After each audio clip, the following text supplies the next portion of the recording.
मी नेहमी स्वच्छ राहणार. मी नेहमीच खरे बोलणार.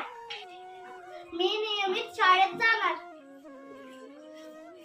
मी नियमित मोठ्यांचा आदर करणार. मी फळभाज्या व पालेभाज्या खाणार. मी आई बाबांना घर कामात मदत करणार. मी सकाळी लवकर उठणार. मी माझ्या मित्रमैत्रिणींशी भांडणार नाही. मी मोबाईल पाहणार नाही. मी निसर्गातील पशु पक्षी प्राणी यांना त्रास देणार नाही. मी नियमित देवाची प्रार्थना करणार. मी गरजूंना मदत करणार. मी दररोज वाचन करणार. मी प्रत्येक स्पर्धेत भाग घेणार. मी माझ्या वाढदिवसाला झाडे लावणार.